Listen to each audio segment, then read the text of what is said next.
What's up, ladies and gentlemen? Welcome back to tdphinstalk, home of the real Miami Dolphin fans. Make sure you punch that like button on your way in the building. Let your friends and family members know about the channel. We are live here, nighttime, going on almost 10 o'clock. And we just gonna have a quick conversation, man. Jaylen Ramsey speaks about the trade from Miami to Pittsburgh Steelers. Wanted to give my thoughts on it because a lot of people sent it to me and said, hey, man, what you think? What's your thoughts? And a lot of people got a lot to say about it. So I'm going to give my take on it. But before we do, make sure you hit that like button. Let your friends and family members know about the channel. And thank you all for tuning in. Let's go ahead and get the likes up now so we don't have to worry about it later. Thank you to everybody tuning in, showing love to the channel on a regular basis. Let's get started.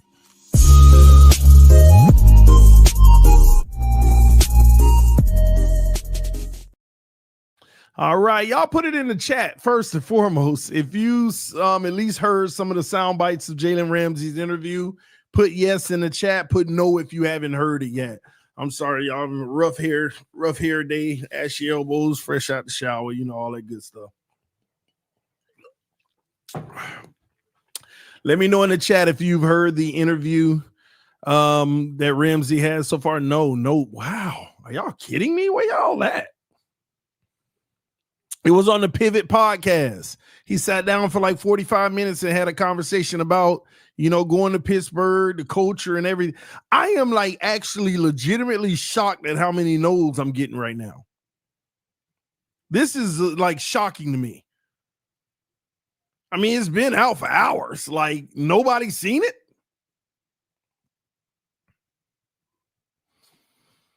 Wow. Well, I guess I got to break it down, man.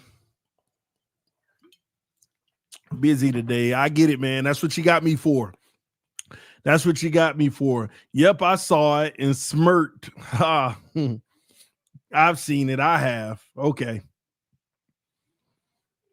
Ramsey said we were not competing. He didn't say that, but we're going to talk. We're going to talk. All right, so let's break it down.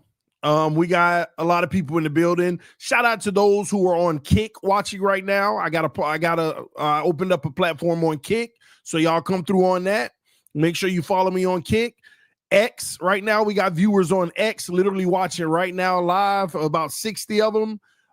Twitch is in the building. Facebook is in the building live right now. And YouTube, of course, about 160 people right now, all right? And we getting some donations. So thank you for the love and support for all those who donate to the channel to allow us to continue to provide excellent content and go live as much as possible. Thank you to all those who donate. It goes a long way in helping me do this, provide all the best content I possibly can for you all. But let's show Yankee Lover 100 some love. Said Fins are mid. I missed the Wannstedt years. Man, that ain't lead nowhere either. Listen, I'm going to tell you what. I missed the 70s, and I wasn't even born. So that's where I'm at with it. I need a Super Bowl in my life, man. All right. TD, I'm watching from Sacramento, California. Fins up. Sloth, salute to you, man. Thank you for showing love. California in the house, man. It's a little early over there, about 6:45, so you good. All right, but let's dive in. All right, those who want to donate on the Cash App, appreciate you as well. I'll check that on a regular basis and give you a shout out if I see you come across on the Cash App. And don't forget, ladies and gentlemen, we have a new Patreon. Okay, we have a new Patreon. If you want to show your love and support to this channel, I always recommend, even over donations, sign up to the Patreon, because on late night streams at the 10 p.m., I drop the link. If you want to come on and chat with me, you can, or you can just join the Patreon and show love. All right, I'm trying to get my Patreon presence up. That way, I can just keep this thing rolling without even having to do certain things to go travel to here and travel to there and stuff like that. All right, but thank y'all so much for the love. All right, so let's dive in.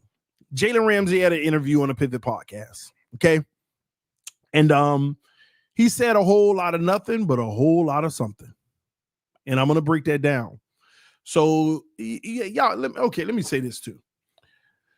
You know, the diehard Dolphin fans that really don't want the team to be seen in any negative light. I like those Dolphin fans, by the way, because they love the team so much. No negative light, we're gonna spin everything to the positive, and nothing's wrong with that. I love it, but they already out here. Oh, he didn't say anything about the Dolphins. He didn't even mention the Dolphins. He didn't. Oh my gosh! If you haven't checked out the interview after this stream, you need to go listen to it. The man actually didn't say a single thing about the Dolphins other than the process of the trade, but he said so much by not saying anything about the Dolphins.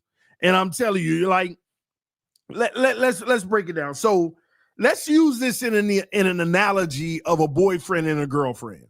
Okay, boyfriend, girlfriend. We done been together for a while now. But we breaking up. Okay? We're no longer together. I got a new girlfriend. And me and her, we hit it off from day one. We in love. We are in love. It was a match made in heaven. The chemistry already, oh my gosh, I might even get down on one knee. Matter of fact, we're pursuing a ring. A Super Bowl ring, okay? That's what me and my new girlfriend doing.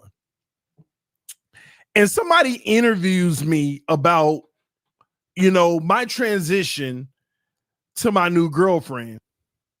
And I'm just like, and let me give you the timeline. I had a high school sweetheart. Then I moved on from her and I got a girlfriend. And then me and my current girlfriend broke up and I got a new girlfriend. So 3 girlfriends, high school, previous, current, okay? And my current, oh my gosh. Somebody said, TD, stop playing on Hillary too like that. No, my current is Hillary, okay? Oh my gosh, the love of my life, okay? The love of my life, all right? So, everything is perfect, I can't ask for it to be better. I'm actually shocked. I didn't even believe it was possible to have such a great woman in my life, right? So, I'm in the interview and they're like asking me about my new relationship, and I'm just drooling over my new relationship and how beautiful it is. And y'all are my friends right now on this stream. All 300 plus of you are my friends, and you're watching this interview. And what y'all know is how my old relationship was. Okay? And y'all don't know much about my new relationship, but you know about my old relationship. You know that we just weren't working out. We were arguing all the time. It just wasn't hitting off. She didn't do this. She didn't do that. She didn't do this. She didn't do that. But I'm in this interview and y'all watching as my friends, and y'all just seeing me glaze my new relationship. But not only do I glaze my new relationship, what I do in the process is talk about all the things I told y'all my ex didn't do. I'm just glazing my current girlfriend about those things. I'm not mentioning my ex-girlfriend, but y'all know what she wasn't doing, and I'm just telling you how much the new one's doing. Oh my gosh, my new girlfriend is such a great leader. This is what I wanted in my life. I wanted to be with a leader, a real leader, somebody who actually wants to take the relationship far to Super Bowls. I can't deal with the other like non-people like that. I love this new relationship because it's taking me potentially to the Super Bowl. I could see myself proposing. This new relationship, she's serious. She's not playing around like, others, she's serious. I ain't saying nothing about my ex-girlfriend, but I'm just telling you what my new girlfriend doing. Like, oh my gosh, she does this, she does that. She's not like this, she's not like that. That's the gist of what he kept doing. kept on glazing the Steelers about the leadership, the dogs in the room, the fact that, I got dogs around me. Finally, I've been looking for this. This is what I wanted, and I respect this coach. I ain't saying I don't respect the other one, but I respect this one. This one is no nonsense. This one is about accountability. That's all you kept hearing. I ain't mentioning the previous, but I just want you to know about this newfound love. And let me tell you, here's the insult to it all. He would even talk about his high school girlfriend. He would say things like, my high school girlfriend, she was good. But my new girlfriend, just skipping right over the ex. Going back to the high school with the Rams, the high school girlfriend. He would talk about how the high school girlfriend, she was good, but this one, oh my gosh. Wood just kept dismissing Miami. I don't think it came out of his mouth one time, and that was, I gotta, give Miami credit. They did me right. They could have said, hey, we're just trading you here, but they worked with me on where to go. And I got with my agent, and basically, I said, hey, I want to go to a team where the coach I respect. I ain't saying I don't respect the current one, but make sure you send me to a team of the coach that I respect. Oh, my God. This man said so little but said so much in the interview. Oh my God. So I couldn't believe I'm online and people are like, he never even mentioned us. Y'all stop making anything of it. Man, listen. He also spoke about his high school sweetheart when he left her and went to the now ex. He did it for the wrong reasons. He talked about how he went to Miami for the wrong reasons. He went to Miami because he wanted to be in a good city, one that he could enjoy, one that his family would enjoy, one that his family would love. They would love to come visit. He came to Miami for the wrong reasons. And when he said that, I said, man, we can't win. It is true. It's the destination. It's the destination too. But he also made it seem like he wouldn't let that party guy down here. He wasn't that type of guy, because he also talked about, the new girlfriend, everybody in the building actually likes football. Everybody in the building, their focus ain't everywhere else. Their focus ain't outside of football. He just kept glazing them. And then he also talked about the culture here is there ain't no excuse making and coddling like other places. There is no excuses here. And he said, and I love that, because I can't stand that, people that make excuses, because you'll never be elite. You coddle people and you make excuses for people. You can't be elite that way. And I was just like, oh my gosh. He's saying nothing but saying so much. He's saying nothing but saying so much.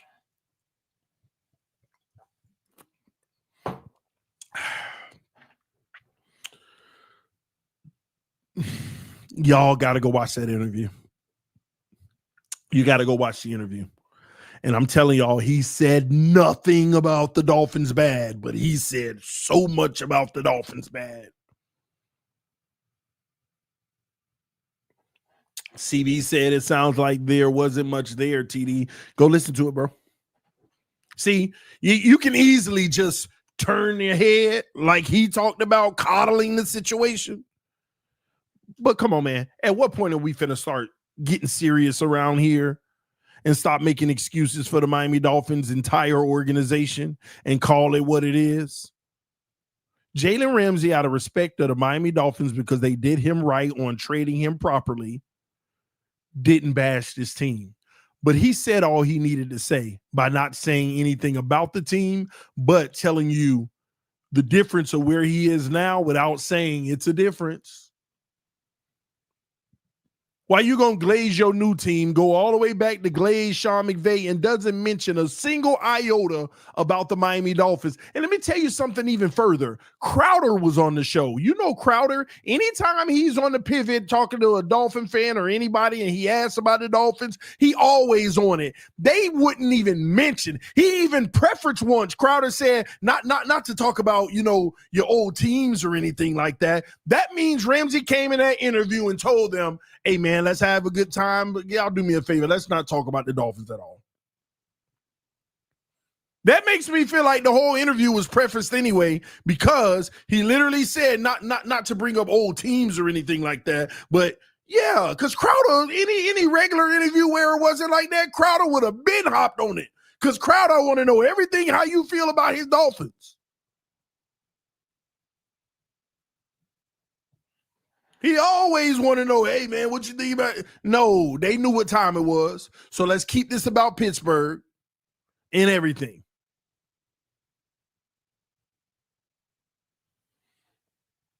Ziegler, salute to you. That's a very underrated comment you just put.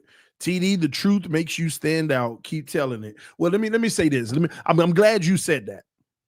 It's my truth. It's not the truth. Let me be clear to people watching me right now. I don't claim to be factual about everything. I am telling you exactly what I think about this situation and what I believe it is. There is a chance it could be totally wrong. But my common sense comes to this conclusion. What does yours? That's what this channel is about. I'm not always going to be like, hey, I have a quote and I have an insider that said he really was throwing shades at the Dolphins. No, but put two and two together. This is what my brain gives me. And that's what I deliver. My opinion, but I use all the data to come up with a hypothesis, an educated analysis of what I think this means. So these people, he don't know, you don't know if he don't. Listen, I'm not trying to be like I am trying to be right about everything. I want to be factual. But our job is to give you the content, tell you what we think about it, break it all down, put A, B, C, D, E, and F together, and see if you can get the Z. And that way, when certain things happen that shocks everybody, we're not shocked because we already talked about that possibility over here. And that's why there's so many things I go live about and say, didn't I tell y'all this? Didn't I tell y'all to look out for this? That's why I'm able to say that so often. It ain't a told you so. It's just, didn't I tell y'all already to look out for this? Why we shocked? That's what we do. We actually use our brain trying to analyze what's going on because we're not in there in the boardroom on the wall with Chris Greer every day. So that's what this is. Everybody else that tell you other that they ain't doing that, they lying or gaslighting or overinflating the team or underinflating the team.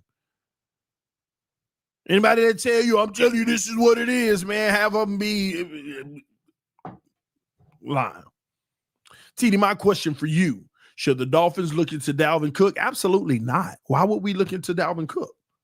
When you got young running backs that their turn and A-Chain outside of injury, he's been doing his job.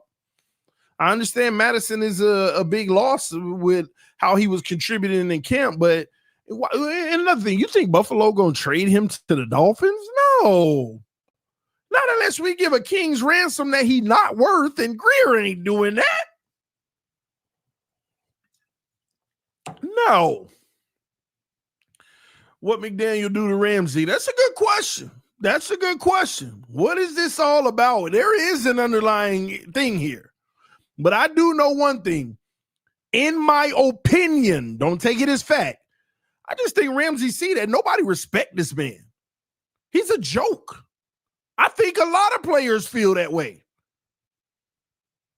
Nobody respect him. He's a joke. You want to know why? Because winners like Ramsey, who might wear a gold jacket one day, they look at, why didn't we go to the playoffs? Why didn't we excel like this? Why? Because y'all already know why. Y'all already know why. Y'all already know why.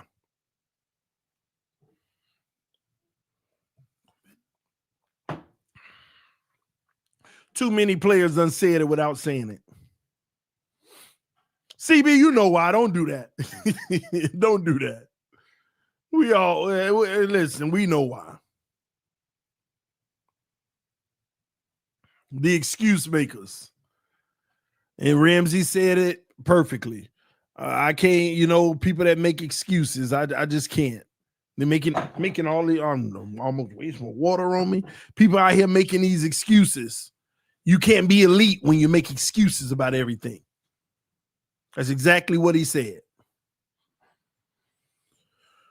Yeah, Q is still opinion, not fact, but most people's opinion on this matter, they know why. Okay. But yeah, like I said, if you haven't seen that interview, go check it out. Because you'll see what I mean by he said a whole lot of nothing about the Dolphins, but he said a lot. He said a lot. He really did. But the word on the street is the Dolphins are soft. Nobody respects the head coach. There's no accountability in the building. And, people argue that, be like, man, you don't know these guys. They hold each other accountable. They do this, they do that. Here's what I would say to the people that defend it.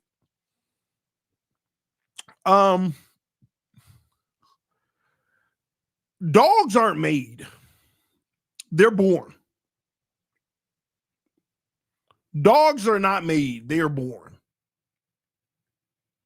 And I think a lot of people don't understand that logic. Well, a lot of them ain't dogs themselves, so they wouldn't understand that logic. Leaders aren't made, they're born.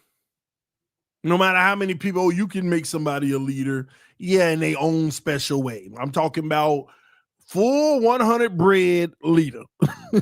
Not the, hey, he's improving. Like, for me, in my brain, like people that use terms like his leadership has improved. No, you kind of gave him a script and told him how to be and what to do and do this and tell people that and be harder. And no, because when people see other people learning how to become a quote unquote leader, they don't respect that. They you know what they do? They respect you, but they don't respect the leader in you. They respect you, but they don't respect the leader in you. What do I mean by that? Oh, he trying to become a leader. Oh, he just told me to do something. I got you. All right, I got you. Yeah.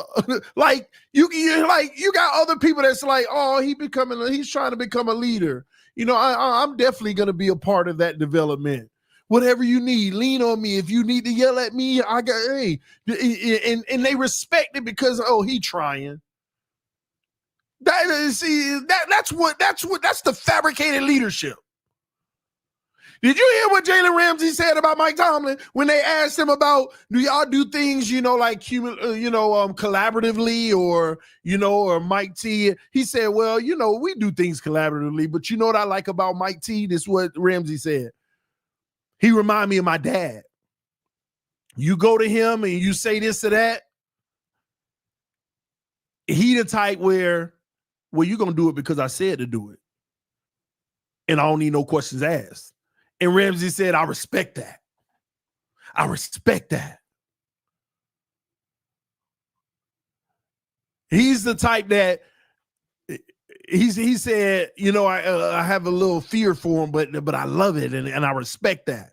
He's the type, he's improved it. He's a leader. You don't ask him why. And if he has that in him where don't ask me why. And you respect that because he's a leader and he's done it. That's what Ramsey said about Tomlin. You don't question him. And I respect that. But all them report, what Omar Kelly keep kindly telling us, they were walking on eggshells around Ramsey in Miami. Everybody in the building scared of Ramsey. They don't want him to blow up. And he over there with Mike Tomlin right away, and it is what it is, and I respect that. Come on, man. The writing's on the wall. The writing's on the wall.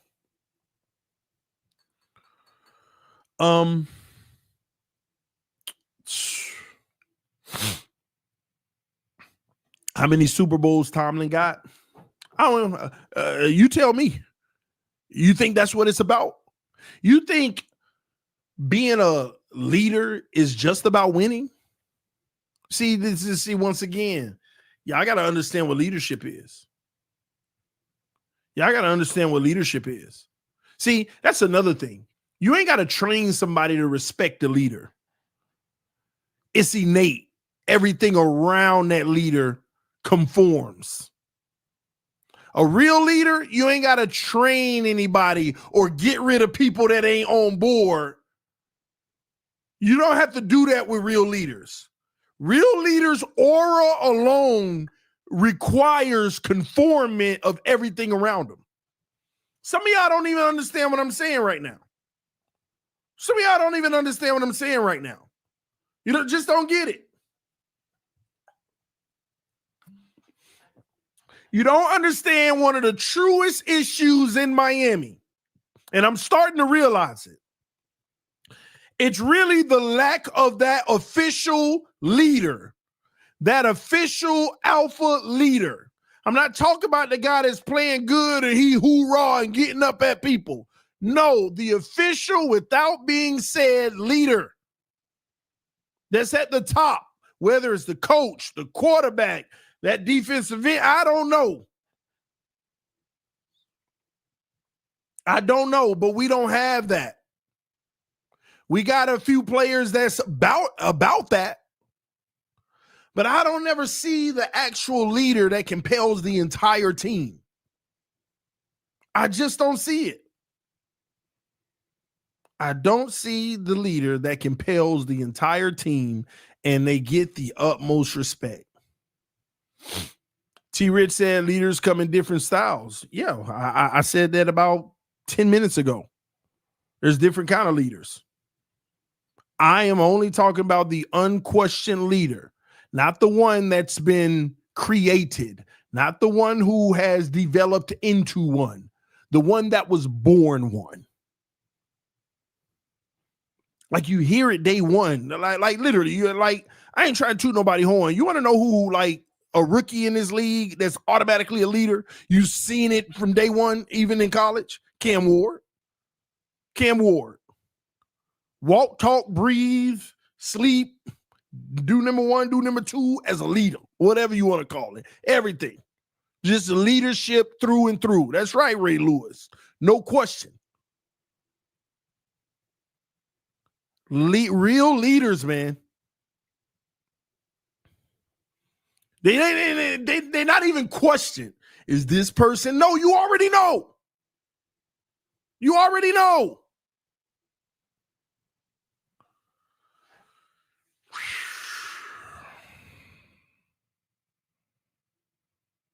Cam Ward is no leader. He's a rookie. Is that why he had the whole team circled around him today, chewing him out, getting at him? Is that why he did that? As a rookie coming into Tennessee, no, this is my team. Listen up. See, leaders don't cower to the fact they're a rookie. Leaders don't cower to their status, just like Jaylen Ramsey said in the interview when he went up against Steve Smith. And his whole team, hey, don't mess with Steve, man. Just chill, man. You young. Just da-da-da-da-da. And what did Ramsey do? I'm one of them too. I ain't listening to y'all. I'm one of them too.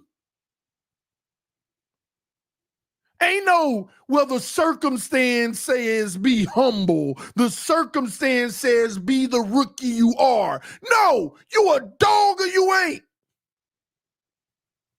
You step in there and you command greatness because you're going to be a part of it. And you're going to prove it every day because you're going to try to outwork everybody in the building. And if they ain't matching your intensity, they don't need to be next to you. And you ain't got a problem with letting them know that every chance you get. You ain't in here working as hard as me to get from around me. Just like Kobe Bryant. The reason why I didn't trust most of my teammates and I ain't talked to most of them is because they weren't in the gym working as hard as me every day. 5 hours before practice, 3 hours after practice. When I go home, work out, eat, and then go work out. They weren't doing that. And when those few players that I saw coming in trying to match it, we worked together. That's why we built better chemistry together with those individuals. I can ride with that person. I can have him on the floor with me with 1 minute left in the game. I know I can kick it to him because I see him over there working on that shot 2 hours before practice every day. It's the atmosphere. And don't be scared to tell them.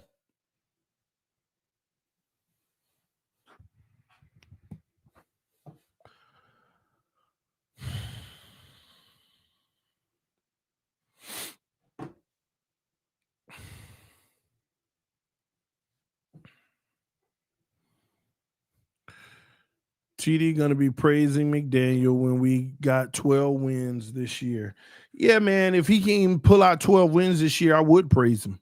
Not as a leader, unless I see leadership traits.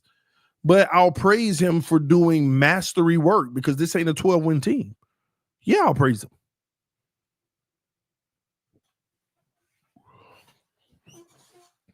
Who would you like as a coach if Mike get fired? I don't know. I really don't know.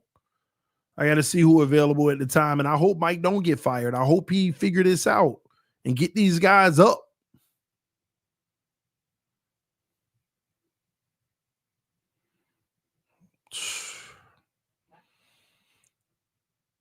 Gruden, yes. Gruden would be my number one pick, though. I would say that, but NFL ain't happy with him right now. He just won his appeal in Supreme Court. He just won his appeal against the NFL in the Supreme Court. So the league ain't happy. You know, they ain't trying to have him.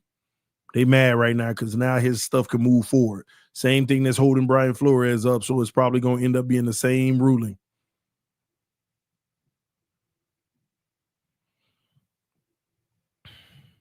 I want Dan Marino as our coach. Why? And that don't mean he won't be a great coach. I'm just saying I don't know nothing about Dan Marino as a coach. I don't see him on nobody's sideline showing that he can move results in a unit. Should have kept Dan Campbell. I was an advocate of Dan Campbell. You know what? Get a man a shot. He got this team together. He actually motivated them. They went out and started winning some games, and then they start losing, but I like the energy and what he brings as a leader. Like it's unquestioned. Like these leaders are leaders. Y'all can see it. And I'm about to say something that's going to make a lot of y'all mad. Oh, a lot of y'all about to be mad. Flores was the ultimate leader. The problem is too many followers in the room voted him out. Too many followers were in the room that voted him out. Couldn't handle it. He was setting the tone. He was literally setting the tone. Couldn't handle it, man.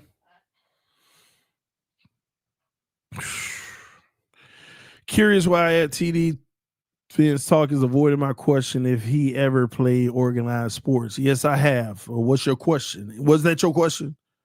If I've ever played organized sports, football, basketball in high school. So, yeah. Would you say McVay is a leader? You know, I would be guessing, and I'm not that type that's going to be guessing based off of, oh, well, he's one of this or that. I have no clue because I haven't followed him like that. I really haven't looked at interviews of him coaching and doing this and the way but I'm sure he's a darn good coach. But as far as leadership traits, I would have to actually follow him and observe him like that, you know?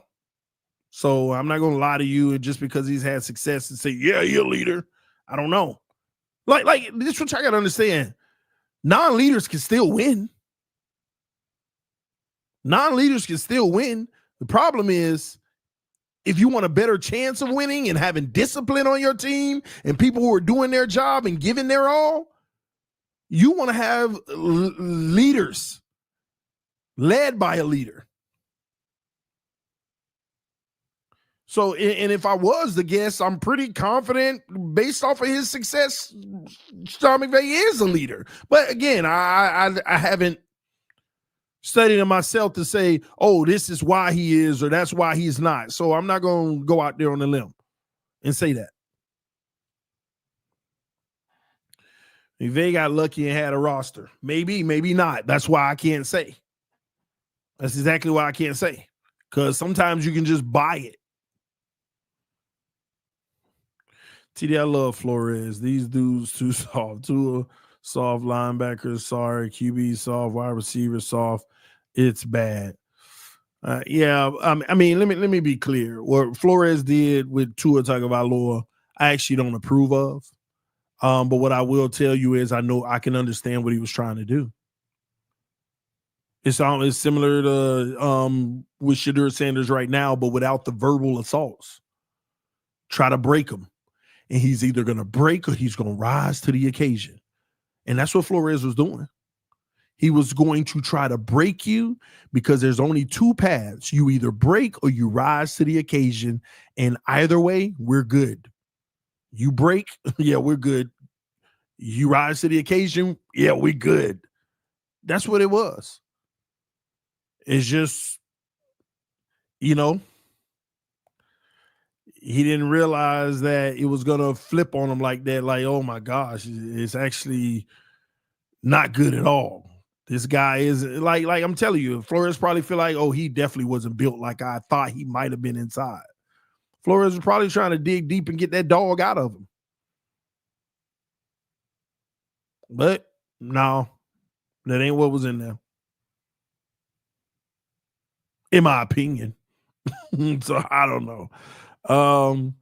There you go, TD. Tell the truth. Shame the devil. Don't forget this Finn's family about B-Flow. He had success and Super Bowl rings to support his credentials. Facts, TD. Yeah, they don't like it, though. They don't like it.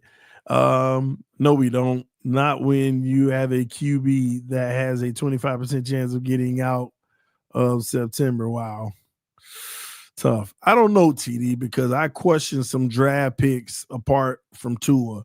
They should have drafted Chase. Like Dylan, man, we could talk about that for days. The draft debacles, like the misses. Like, are you kidding me? Why wouldn't you? But at the end of the day, they all make mistakes. Every GM make mistakes. And the reality is some make more than others. And the least you make, the better off your team could be. You know, so yeah. You see how Tua complained about everything. Mudo Tyreek even said one time he missing something. Listen, man, I don't even really, I'm gonna be honest, I don't get on Tua like that as much as I used to. I'm at a stage right now where we all know that Tua is who he is. He's a good quarterback. And, as long as he's a Dolphin, we may, we're going to win some games, but we'll never do anything special, man. That's just how I feel.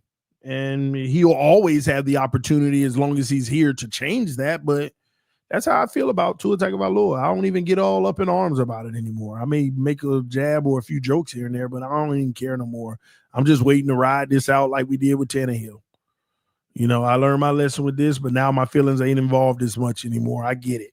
Let's just ride it out. It's going to take a long time for people to understand. But the conclusion is probably going to be what I already keep telling y'all for 6 years now it's going to be. So we'll see. We'll just wait till everybody else can see it. All right. But yeah. And as a Dolphin fan, it's tough. Like y'all got to put yourself in my shoes. Imagine 5 years ago, you knew without a shadow of a doubt, this guy at best is going to be good enough not to be good enough. We about to waste years. He got some talent, but we finna waste years. Just for some of y'all who came to that realization last year or the year before or whatever, just imagine knowing that up front, trying to tell people, but you got to ride it out. And here we are going into the 6th year. So think about, put yourself in my shoes, because a lot of y'all change your tune, which nothing wrong with. But you got to think about the people like me who believe that this was going to happen since day one. And wanted nothing but to be wrong, by the way, because they try to make you out to be a hater. You wanted nothing but to be wrong. T. Rich said, outside of injuries, TD been wrong. Call it what you want. First of all, you're right about the injuries, though. I told you not to draft them at 5. I said get them 9 or later. There's 8 players on the board that it's a more responsible move. If those 8 players are gone, go ahead and get them at 9. And I said to y'all on draft day, if you really want to, move down a few spots, pick up another draft pick, and get him at 9. It's irresponsible to draft this guy with a top 5 pick with what's still on the board.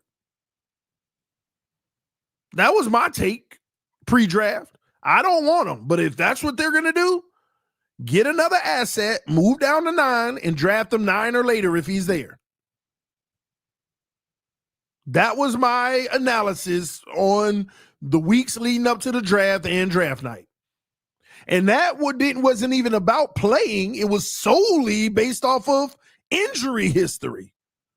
It is irresponsible to take a player with his injury concern in a top 5 pick. And my analysis on his play, I told y'all before the draft, it's incomplete. I don't have a large enough sample size to tell y'all whether I really like him as a player or not. Why? Because I don't watch film on him playing Alabama State. I don't watch film on him playing the rags of the league. I went and watched Tua Tagovailoa in the 7 games he played against ranked teams. 7 ranked teams he played in his career. 2 of them was Vanderbilt, Clemson, and so forth and so on. Georgia, all those. That's it. I only studied the ranked teams. I want to see you against mano-a-mano competition because I need that offensive line to cancel out a little.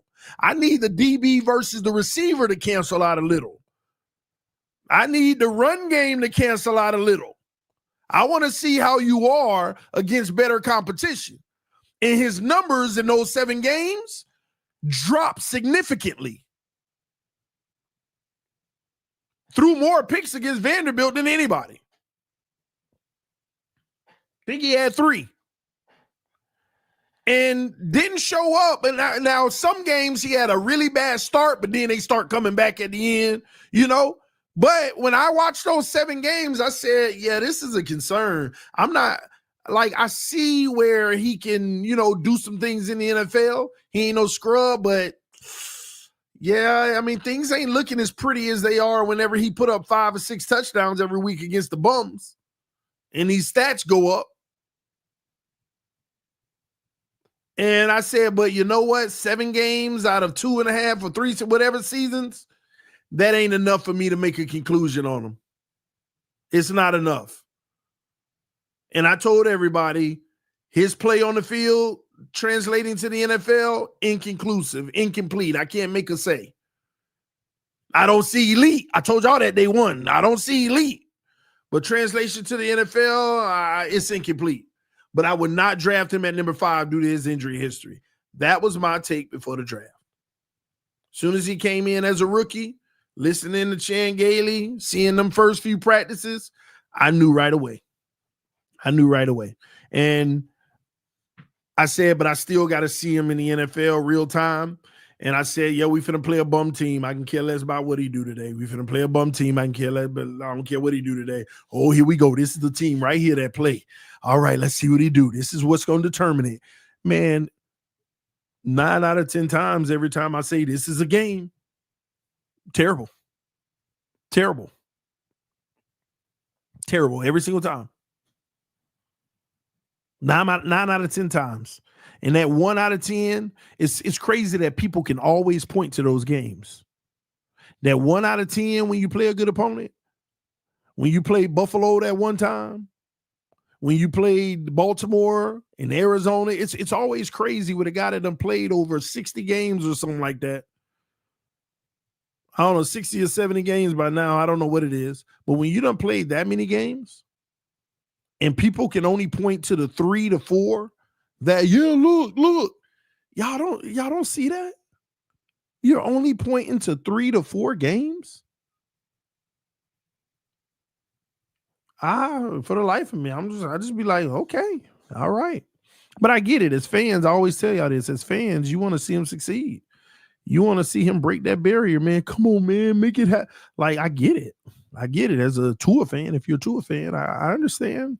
Not knocking you for being a fan of the kid. But for my Dolphins, he ain't the guy.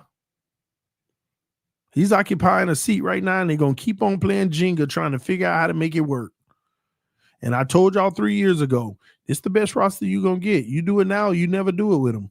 And the roster's going to get less and less every year. And has the roster not gotten less and less the last 2 years? And then they make a few veteran moves to make you feel like they covered it up. It's getting less and less. Why do you think everybody except the small group of Dolphin fans think that we're going to win 5 games this year? Why do you think everybody think Tyreek Hill getting traded when he not? Why do you think everybody feels this way except the small group of Dolphin fans? You got to ask yourself that. Everybody feels this way. Except the group of Dolphin fans just can't. No. If we stay healthy, we can show a different version. Okay. Because you don't pay attention to the rest of the league. Some of these teams are way past us. They done extended the gap on us. But Mike McDaniel, Chris Greer, Tua Tagovailoa and company, Tyreek, they're going to have a chance this year to change all of that. And honestly, like me, I'm a Dolphin fan. You open that possibility every year. Please just shock us, man. Just shock us. Just shock us. T. Rich said because of the roster, not Tua. The roster is the way it is because of Tua. The roster is the way that it is because of Tua. Like I told y'all before, if they would have made Tua play on his 5th-year option last year, would he be the Dolphins quarterback today? That's a question you got to ask yourself. If they would have held firm and said, nah, we're going to make you play on your 5th-year option and we're going to pay you, would he be the Dolphins quarterback today after those 2 injuries last year? Answer that. Answer that, T. Rich.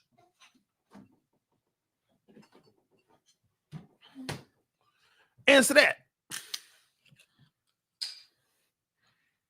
I ain't asked if other max QBs got solid rosters, T. Rich. Answer the question.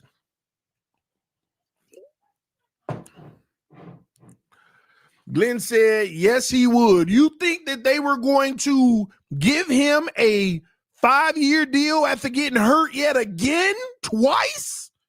Glenn, you think that was going to happen? Oh, or are you one of those individuals that feel like, no, they would have franchise tagged him?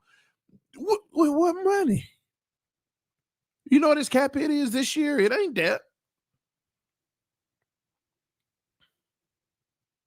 No. Like, are you serious? Do you think they were going to give him a 4 or 5-year deal after they made him play a 5th year to see if he can stay healthy and he's got hurt twice?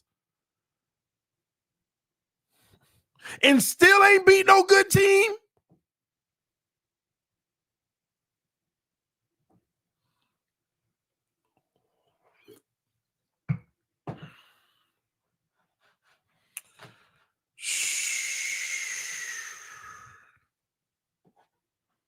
Tua is nice. That he is. TD, I honestly believe they would. They don't move on. I'm now let me say this. I apologize to anybody that I said you're wrong if they wouldn't have. Yeah, y'all actually right. They might have. The incompetence would have continued. You might be right in that regard. But let's come to an agreement that it would have been incompetent. It would have been one of the most ridiculous things. You know your stuff, but TD, T Rich, and rest is delusional. You know what? They ain't delusional. They just believe. They believe. I don't think they're delusional. They just believe. They're just waiting on the belief to transpire. It's about to happen. Like it gotta happen now. It didn't happen so much that it got to now. They waiting on that broke clock being right twice a day moment. And I'm gonna be honest with you, that is the biggest thing I fear about the Miami Dolphins. That is the biggest thing I fear about the Dolphins. The broke clock being right twice a day. Because you try something 10 times, you bound to even just luck out and get it once. It reminds me of that season where Tua led the league in passing yards? Lucked out, but nobody talk about the 6 elite quarterbacks that got hurt. Go look at the Pro Bowl. It was none of the top guys. Go look at the Pro Bowl selections. None of the main guys, because they almost all of them got hurt. It reminds you of that. That's what I'm scared of the most. The broke clock being right twice a day. We get just enough to be like, yeah, man, see, like we played a beat up Jacksonville in the first round and we won. Oh, division round, we lost 40-3, but hey, we reached the next level. Let's build on this. Then the next 5 years, we trash. Because we went after the broke clock being right twice a day. That's my biggest fear. I'm like, that's the only thing that could, how they be like, oh, it can't get no lower than this. That is still available on the table, y'all. Oh, that is still available. That is still a possibility. Oh, my gosh. And I'm telling you that way, well, who am I kidding? Y'all will be all pumped. Oh, TD, man, have some faith. Don't be negative. That was improvement. I'll just be like, oh, Lord. Man, I can't listen to you no more, man. You really are a hater. You can't recognize when we make an improvement.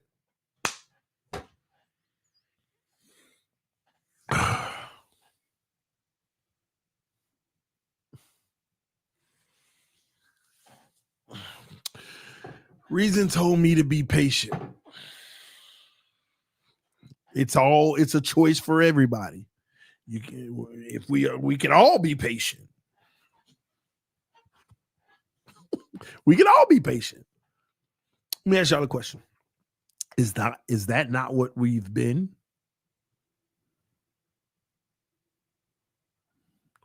At what point do we stop being patient? Or is that the rule? You just got to be patient. Even if it don't work and they blow it all up and start over, get a new quarterback, be patient. Like,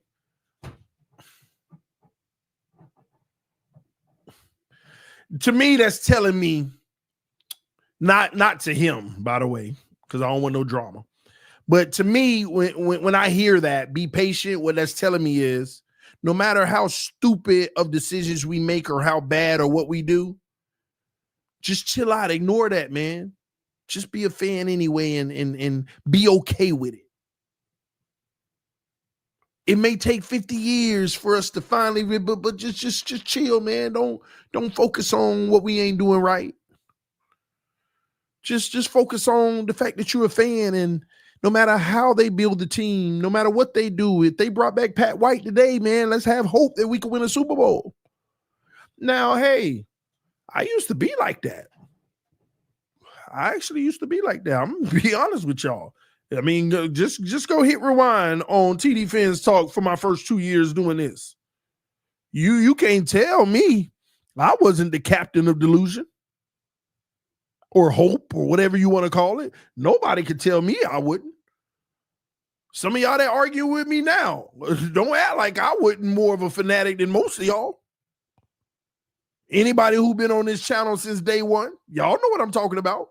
This team could do no wrong. With the right protection, Tannehill might be better than Brady. Adam Gase is a generational coach. So don't tell me I don't know what I'm talking about. Please don't tell me that. I've out being patient, fanning and fanboying. I've outdid almost everybody on this stream in that.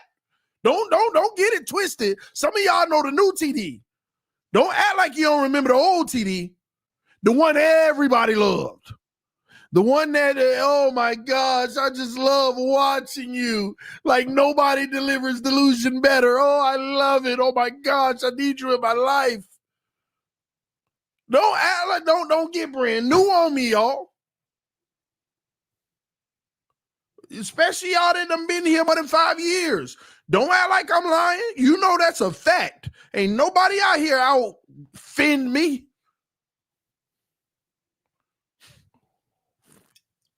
Feels up to me. All-time Dolphin team, Adam Gase, Tannehill, what's his name? What's the running back 3 yards per carry? Pretty much. What's his name? What's his name? Y'all better help me with this because I got to give it to you. What's his name? The 3 yard per carry running back I was gassing up. Dang. Nope, y'all gonna give me this running back. Balaj. Yep. Oh, somebody that been here for a while know what time it. Caleb Balaj. Caleb Balaj is that. Ooh. Caleb Balaj, man, better than Derrick Henry. Oh my gosh, don't tell me I ain't out fanning anybody. Now I got to fight against people trying to tell me I was never a real Dolphins fan. Oh, you just start covering the Dolphins and 10 other teams, and the Dolphins are the ones that stuck, so you stay with it. Like some of y'all, oh my gosh. Don't tell me I ain't out Dolphin these people out here. Telling y'all, man, I was the #1 hope giver. I sold hope, man. They did try to have me in federal prison, how much hope I was selling. They put hope on the narcotics list because of me. I'm telling y'all, your boy about to face a whole bid. I had to get a pardon. Oh, man. I was slanging hope out here day and night. I'm telling y'all. Man, I had these people hooked. I'm telling you, man, I did more damage in the streets. Oh, man. So, no, it's why these people, these new age people come over to the channel. Oh, you ain't a real Dolphin fan. You only start covering the Dolphins because it stuck. Y'all have no idea, man. We done been through it all. But at the end of the day, man, you start to grow and realize, man, this team can't even back up your hope. Let's start diving into why we always disappointed in what we're hopeful for. And that's what this channel became. Let's identify why we're always let down. Because me, I got tired of it. I'm tired, man. My jaw start hurting from smiling and all of that. No, I need to save my smiles for the real smiles. I had to start counting my smiles. Oh, you smiling too much. They're going to hurt later. I'm 40 now. I got to pick this. I got to pick my smiles. Oh, my gosh. Yeah, man, I can't be just giving free smiles no more, man. It's starting to hurt. Man. Some of y'all know what I'm talking about. Y'all go to work every day and you put on them fake smiles. And after a while, you start realizing, man, I'm getting tired of smiling when I know I ain't nothing to smile about. Man, hey, for real, man. I'm serious. I'm joking, but I'm serious. I got tired of that crap, man. I'm like, man, what's the real issues? Let's dive into this. It's time to get into fix it mode. And the only way to fix it is to literally nitpick everything to figure out where are the issues. So I start doing that. This is an issue. Oh, that's a lie. This ain't going to turn out that way because of this, that, and this. You start diving in. You understand the money. You understand the decisions being made. Then you start understanding personalities, and you start understanding people who don't want to be wrong. Like your general manager don't want to be wrong on one of his biggest picks. So then he start making decisions to cover up being wrong. And y'all forget 2 years ago, I went through a whole year, kept showing you the different things that he keep covering up. He keep covering it up. He covers up all his bad draft picks, and y'all don't even remember. Y'all act like Cam Smith, the first one. You forgot Noah Igbenogany? Cover it up. You don't notice we keep on paying big money for trades or free agent corners? That's only because he keep covering up his failure picks. And I start realizing that stuff and educating people. Because Noah may not work out. And then he brings in Ramsey, and y'all forget all about the bad decision of Noah. That sets you back, because that's $20 million a year more than you would have needed to spend if you would have hit. So now, that $20 million is nothing? Yeah, it affects your roster, the other pieces. Y'all keep crying about O-line. No, the real cry is the wasted picks and money that he's covering up of why you can't get the elite O-line. Could you imagine, y'all, if Channing Tindall was a good pick, if Noah was a good pick, if Cam was a good pick, how much money we would have? And where do you think that money would go? You can actually put the real money on elite lineman free agents. The reason why we never have the real money elite lineman other than a occasional Teron Armstead. Why? Because this was the year you needed to prove it. Some teams can go out there and spend $60 million a year on their O-line in one single offseason to fix it. Go ahead and give me a left tackle for 20, give me a right tackle for 20, and go ahead and give me a guard for 15, and then give me a center for 5. And then I already got a right guard that I'm happy with. And they have a top 10 offensive line, just like that. And they can afford it. Why? Because they drafted that wide receiver that ain't got to make $30 million. That not only do we pay $30 million, but we traded a first round pick plus more for, which could have been more assets to put on the roster that could have been developed into great players as well if you hit. That's the conclusion of it all. This is why we struggle. We haven't drafted well, and a big part of everything is because we're trying to cover up an inefficiency in the quarterback. You know what? Did y'all see that quarterback ranking thing that came out with the general managers and all of that? Somebody tell me, what's that called? What is that called?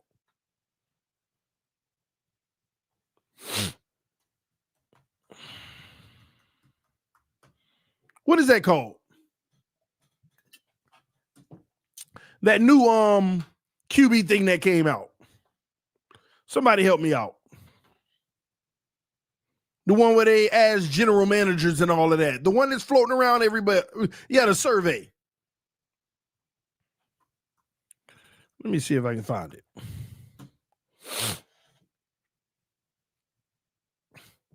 Didn't see it? Man, y'all ain't been seeing a lot by USA Today. I think you're right. Hold on. Let me see. Yeah, let me find that. So what they do, I'm going to find it for you, okay? It's the Athletics QB rankings, I think. Let me see. Today. Let me see. It's the Athletic. Hold on. Let me find it for y'all real quick.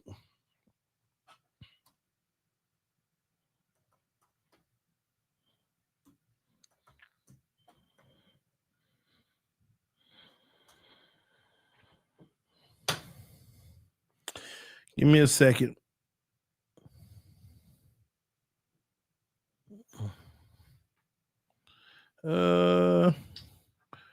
Yeah, Tua ranked 17, but I want y'all, because it has notes. It has notes from the general managers and stuff.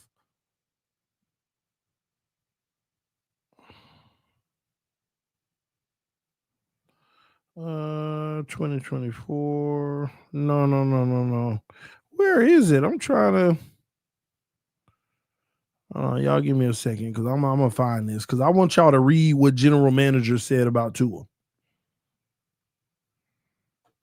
Let me just click on this and see if it, because this one's about Lamar being a part of it, landing in the first tee.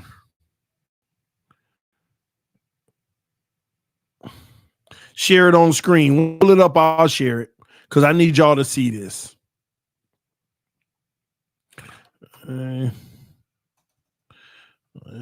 Tua.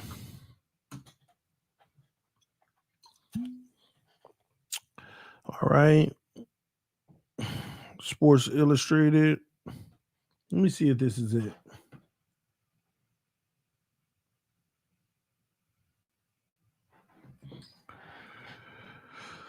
All right, here we go. Ranked tier 1 through 3 per the athletic tiers. Okay, here we go.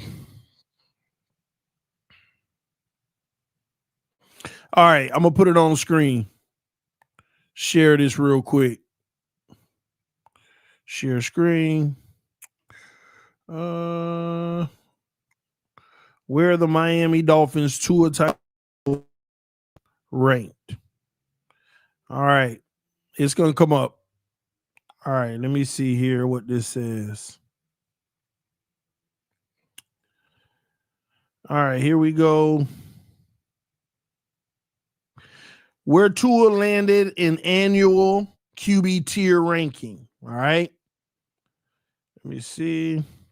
Tua Tagovailoa was ranked as a middle of the pack quarterback, placed in tier 3 in the annual ranking from The Athletic based on a survey of NFL coaches and execs, with the Miami Dolphins starter coming in 17th overall. The quarterbacks were ranked from tier 1, which is the best, to tier 5, which is the worst. Tagovailoa came in ranked in the middle in tier 3. Now remember, these are general managers, assistant general managers, I think owners, coaches, all of that. All right. A tier 1 quarterback was defined as someone who can carry his team each week. The team wins because of him.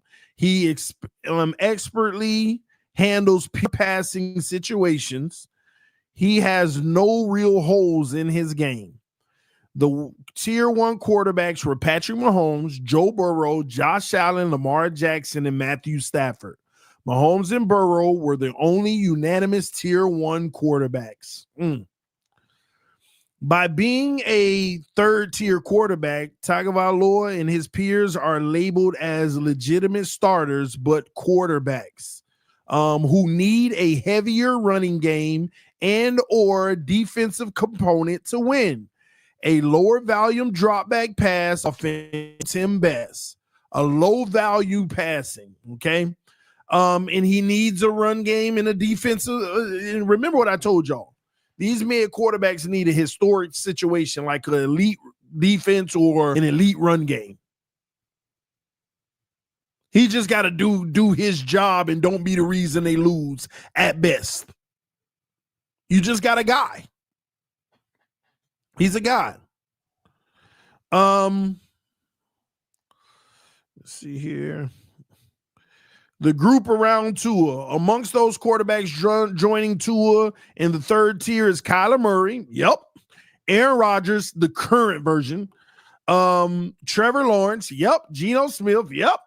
Sam Darnold should have been there too, or maybe he might even be lower. In the overall ranking, Tua came in right behind Rodgers and ahead of Lawrence. And I think there. Tagovailoa did not have a bad 24 season for the games he did play in. He completed 73% of his passes for 19 touchdowns against 7 interceptions. He did this in just under 11 games. One offensive coordinator was not extremely benevolent in his comments about Tua. Although he did place him in tier 2 of his rankings, they literally cannot operate the offense when he is not out there because it's built for him. Duh. And then there are a top 10. Then they are a top 10 offense when he is out there. A offensive coach said, I don't even like watching him play. But at this point, dude, I can't say you are not the guy. Well, at least for Miami. At least for Miami. And honestly, that's a compliment to me.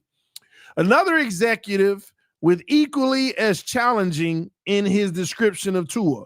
He is probably a 2 on the production, But if the game is on the line, I'd be scared to death if he were my quarterback, the executive said. Lord, make it make sense.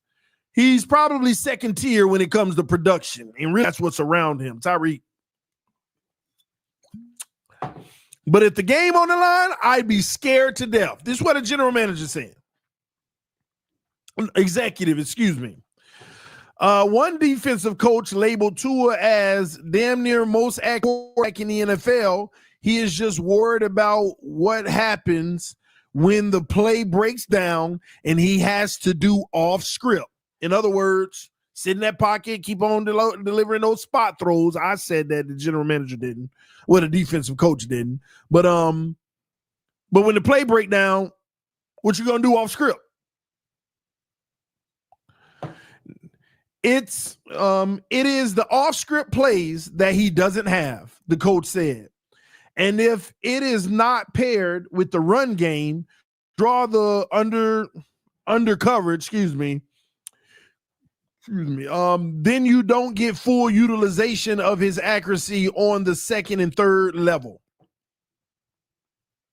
If the run game ain't good, you're not going to get utilization of what he can do, because defenses will always have the middle of the field clogged up pretty much, which is his strength. One voter said the Dolphins cannot win when Tagovailoa has to win the game on his own without a solid run game. That's what another one said. Dolphins can't win when Tua has to win the game on his own without a run game. He does a really good job of hitting these play action windows and putting it on guys where it's and run and has good anticipation for it and can get it out of his hands, another defensive coach said. I have yet to see him carry his team when they are not clicking on other phases. Has Miami ever won when their run game is getting killed? They can't hit play action stuff, and it's just time for Tua to sling the ball. Yeah, like when you get yourself in those situations where, hey, the quarterback got to do it all now. He got to bring us back. This is all past situation. It's a wrap. It's a wrap. Now tell me what quarterback in the NFL, run game or not, don't have to play in those situations. It reminded me of the Eagles in the playoff, in the Super Bowl. The Chiefs did a great job stopping the run. They said, Hurts, you're going to have to elevate and beat us slinging the rock. He did. He did. He did. CB said, Tua carried the Dolphins versus the Ravens, 6 touchdowns. You know what? I'm going to give you that, CB. He really did. But you understand, you got to start to understand what these general managers are saying. They don't care about the one-offs. And this is what a lot of y'all have a problem with. This is why you always go back to a Ravens, or he played solid in the Bills loss. You always go back to those. See, I keep trying to educate y'all and tell y'all, just because you have done it doesn't mean you do this. Just because you have done it does not mean you do this. If I take 10 shots and make one, I can't live off of my claim to fame. I can make a shot. Yeah, you can make a shot, but you don't make shots. And this is what y'all miss. Nobody cares about the one-off Baltimore or Buffalo. It's not a steady selection in your diet. That's the problem. It's not a norm. We don't care. Every quarterback in the NFL has a one-off. Even the worst ones have had a game where they're like, oh, man. That don't mean you do this. You've done it, but you don't do this. See, Lamar Jackson, Patrick Mahomes, Burrow and them, they can do it 7 out of 10 times. They're not even perfect. But when you compare that to somebody that do it 2 out of 10 times, stop putting them in the same category. As if they do this. So when you can point to 5 games out of 60, you got to start doing the math and stop paying attention to the 5 games. Y'all got to stop saying, well, we played in the last 6 years, we played 25 good teams and he's did it 4 times. Look at the ratio. Start counting. 4 out of 20? That's 20%.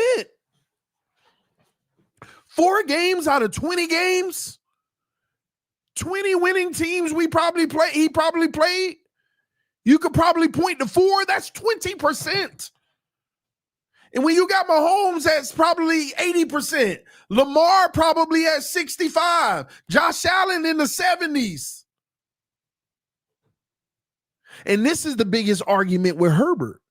Herbert hasn't won a playoff game, but in the big games, Herbert's at least right now 50%.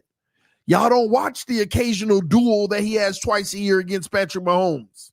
You don't watch the one-off game where he played Lamar Jackson and actually balled out. You want to know what y'all point to? The actual playoff game that he didn't play very well.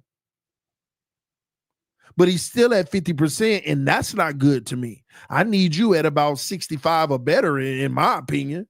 It's still not good enough. But stop trying to put, oh, well, why do they keep putting Herbert up there? Because Herbert duels out against great teams. But it's had some losing moments, and y'all love to amplify those. But guess what? His losing moments against good teams is much better than Tua's. He has a higher winner percentage against good teams than Tua. Still ain't where it needs to be, but it's higher.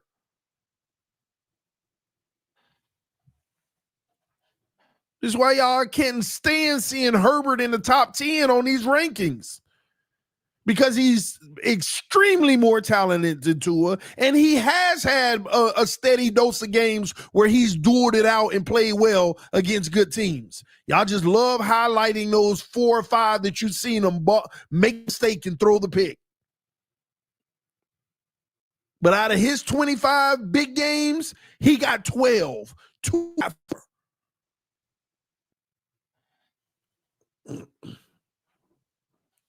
Harbaugh made Herbie a game manager. Yes, sir. And very efficient at it and very good at it.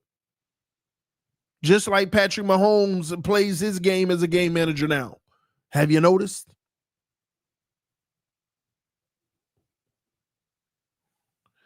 Just saying. All I know is when you compare Herbert, what these execs look at with Herbert, he can make any throw on the field consistently. Inside the numbers, outside the numbers, deep, shallow, intermediate. He can make every throw on the field consistently. His arm allows him to do that. He also has the arm strength. He also has a level of accuracy. And it's not even as good as Tua, if you ask me. But in certain throws, it's way better than Tua. The throws Tua just can't make. A lot of those intermediate out routes.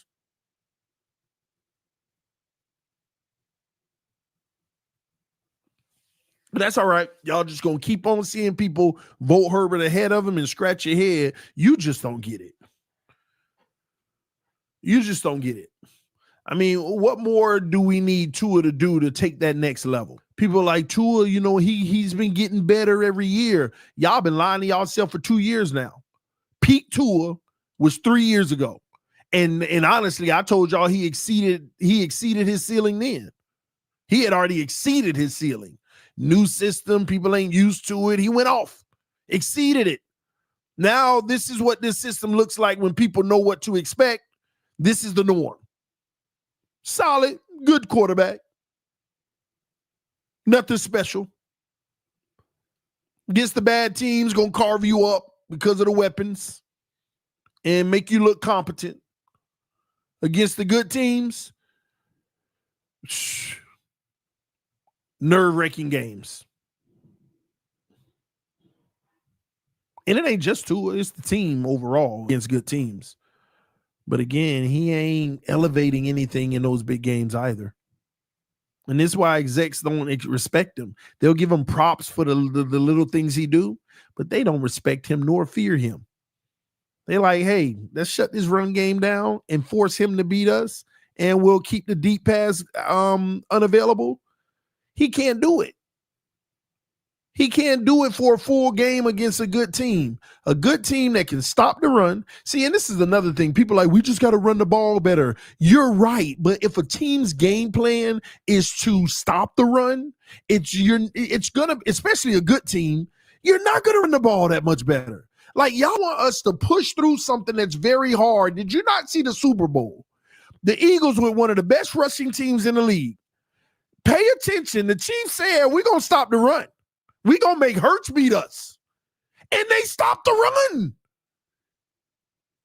But the Eagles didn't stop trying. But he didn't go. Man, the Eagles, he did not go off like they wanted him to. He had a subpar game. And the Chiefs said, hey, Hurts going to have to beat us. We'll live with that. And they lived with it. What Hurts did is what Tua do.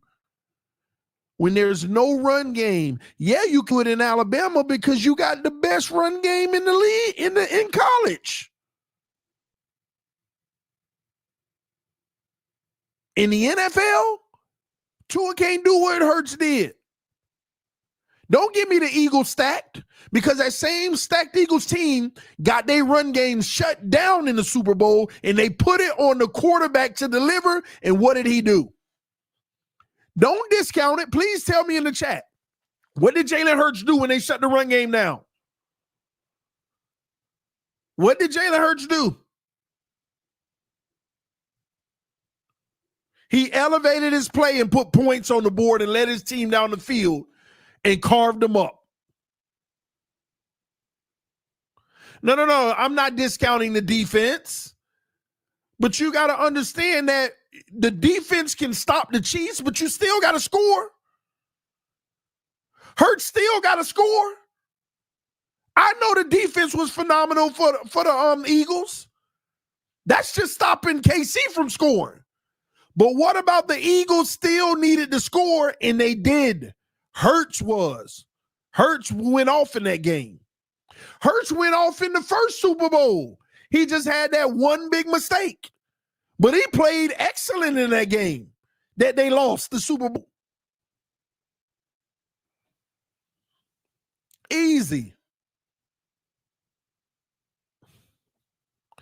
No. I don't want to hear it. T-Rich talk about people shut down Miami run game with 4 players. You need to go back and watch that Super Bowl. You need to go back and watch how the Chiefs was sending 4 too. Chiefs were all in that intermediate, but your boy Hurts was still sniping them. Still making big plays. Contested plays. He got flushed out the pocket a lot. Pressure was coming. And he still made the plays. And that's what Tua can't do. He don't have the improvisational skills that Jalen Hurts does. If Tua gets an opportunity to sit in the pocket, he can be more effective. But it's still nothing that's going to give the league fear. I don't know why y'all be trying to discredit Jalen Hurts too. Shout out to the Ghost One. He know what I'm talking about.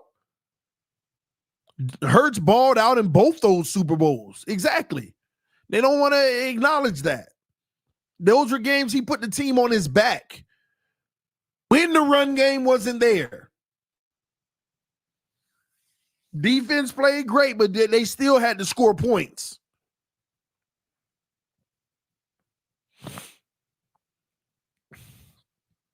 Jalen Hurts had 18 touchdown passes last year. He's such a great passer. You know what's funny about that? This is why I ain't no stat junkie like a lot of y'all. And the only reason a lot of y'all stat junkies is because you want to glaze Tua stats. Sometimes a quarterback can throw for 80 yards down the field and hand it off at the 3 for the touchdown, and he don't get credit for it. Is that not what was happening too with the Eagles?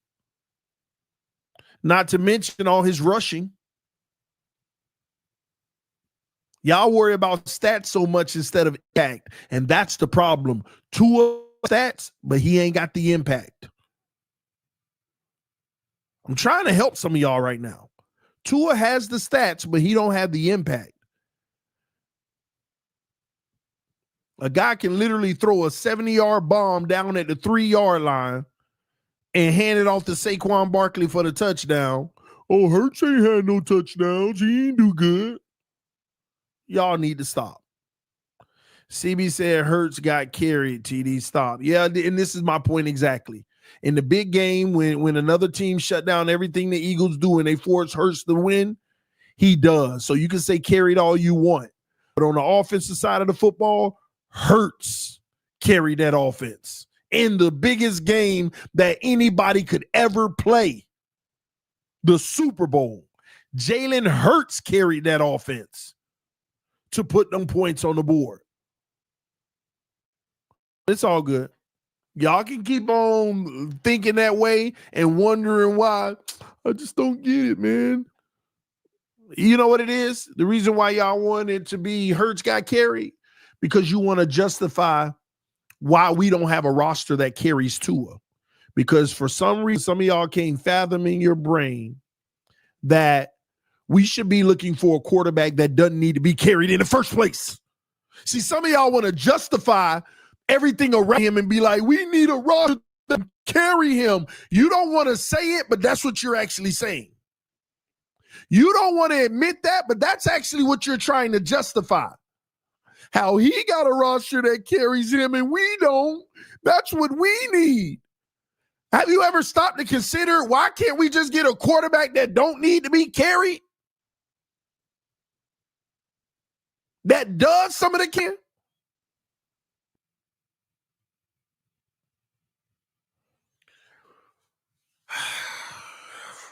Oh, man, I just want better days. I'm tired of the insanity doing the same thing over and over, hoping a different result.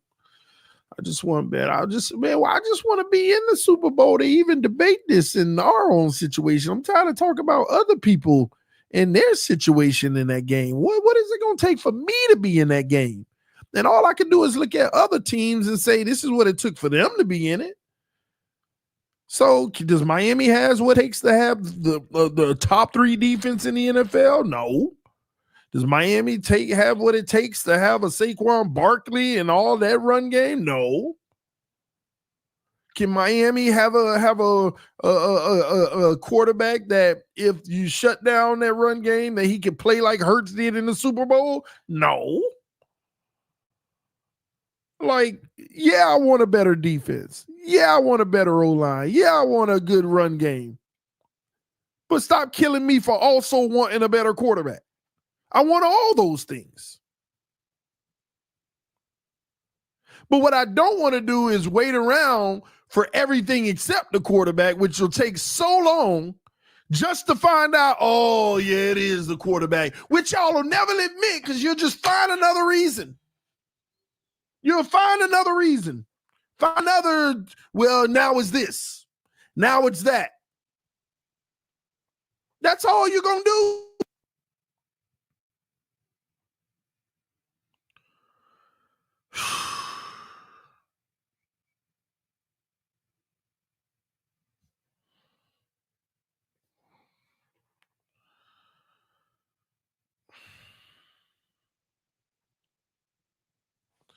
The Dolphins practice against the Lions this week. I look for them to have a better showing out there, bring aggressiveness to this week's practice. What I do like it is the Lions, so they should give us a really good test.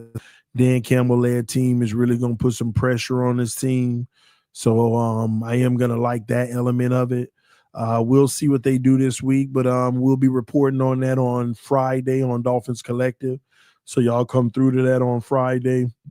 We're going to be recapping everything that actually happened in camp, me, Doug, Omar, and Alan Pupar. So y'all make sure y'all check that out. If you didn't check out the last episode of Dolphins Collective, make sure you go check that out. That video is a hit. A lot of people loved it. So make sure you don't forget to go view it. But yeah, man, we'll see. We got to get tougher as a team. We got to do better. McDaniel got to coach the hell out of this team this year. Tua got to take a whole nother level that many of us don't see in him, but that doesn't mean we're not going to hope that he does. So if he does, it'll be huge for the team. But yeah, man, that's what we got going on in Miami. That's exactly what we got going on. Time will tell. We shall see. I'm just looking for better days with this team, man. I'm looking for an actual competitive, like get me in the dance, number one. And number two, when we get in the dance, man, let's rock this out. And it's gonna be hard, but I'm just telling y'all now, put your seatbelt on, because this it could be a roller coaster of a season, good in a good way or a bad way. It could be a roller coaster of a season in a good way or a bad way.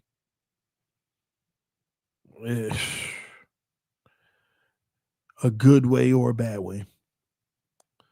I'm just hoping that when we get to that trade deadline, we're not talking about should we trade somebody. I'm just hoping that. Because if we're in that territory, man, here we go again. Anyway, man, I've been an hour and a half. I was supposed to talk about 20 minutes about Ramsey. I always do this to myself. But I always love it, though, because I'm hanging with y'all and rocking with y'all. So I always love it. But thank y'all so much for tuning in. Thank you for those who donated to the channel, showing love and support. Thank you to those who joined the Patreon and show love in the Cash App, supporting what we do over here. But we'll be back at it tomorrow. These guys will be practicing tomorrow. We'll have some real updates, and we'll be able to report, is this team getting tougher? Are they, bringing the fight to the other team? That's what it's all about, man. Shout out to Q. I see that here. Q became a member.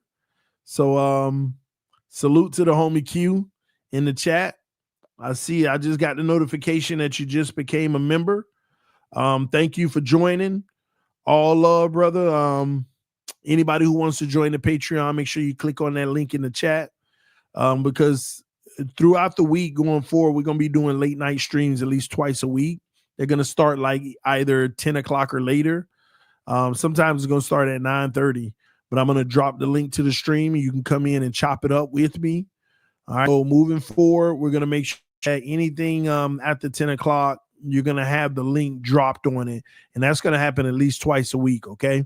A lot of times I may do it like after the Dolphins Collective as a post game, like post Dolphins Collective stream. We can chop it up and talk about all the things that were talked about, and have a good time. But anybody else that wants to join, just click that link in the description to the Patreon. I'm appreciative of everybody who joined and show love and support. Shout out to the homie Q doing this thing. Anyway, I'm going to get up out of here right now. I love y'all, love y'all, love y'all. Remember, it's fins up no matter what. We may be down sometimes, but it's fins up no matter what. I'll see y'all tomorrow. We'll be reporting on this game, man. We shall see. Not the game, but the practice. We shall see. All right, y'all. Y'all take care. Get y'all some rest and stay blessed. See you soon. Peace. I'm out.